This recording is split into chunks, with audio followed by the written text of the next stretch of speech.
सालदेखि आएको नासो हो कोसेली। पोहोर साल त मम्मी घरमा हुनुहुन्थ्यो, हल्दी सल्दी यताउति सब चिज पठाउनु भएको थियो होइन। अहिले चाहिँ मेरी मम्मी चाहिँ पुना हुनुहुन्छ है। यो चाहिँ ठुली मम्मीले पठाउनु भएको।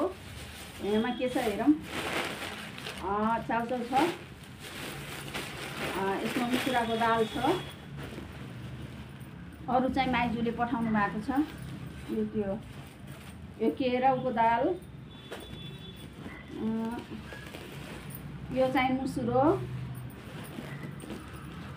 यो चाहिँ लसुन हो। बहिनीले ल्याएकी गाइज मकै पठाउनु भएको छ नेपालबाट। लु है आउनुहोस् है खाने भए। लु हेर्नुहोस् त, मकै नि आइपुग्यो नेपालको चाहिँ। अनि यो के पठाउनु भएको छ? यहाँ त सब पोखिएको छ।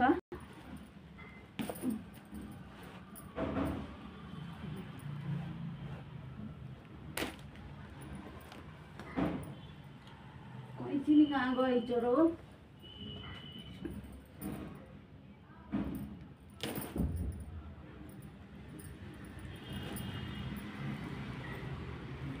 कस्तो पक्का गरेर सिलाएर पठाउनु भएको छ है मेरो कान्छी माइजूले।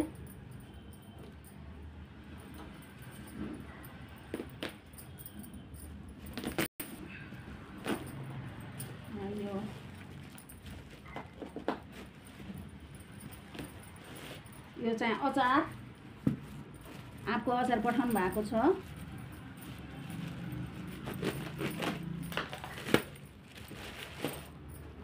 लु हेर्नु त गाइज, सारा तेल पोखिएछ, ढक्कन नि राम्रोसित नलागेको रहेछ। यो के पठाउनु भएको? यो मकै पठाउनु भएको छ उसिनेको।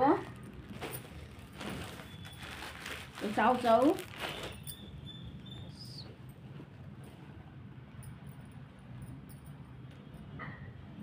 के को दाना पठाउनु भएको छ है, मैले खोलेको छैन।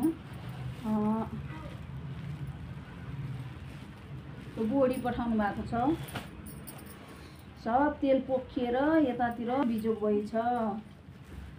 यो चाहिँ नेपालको जाँडको दबाई नि पठाउनु भएको छ। हेर्नुहोस् गाइज,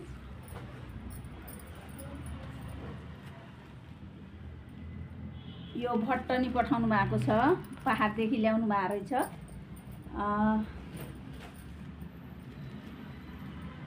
यो नि के हो, सिल्टिङ हो कि के पठाउनु भएको रहेछ। अनि यो के को दाना हो पठाउनु भएको छ, पहाडदेखि ल्याएको। यहाँ चिउरा पनि पठाउनु भएको रहेछ। चिउरा सब उ भएछ।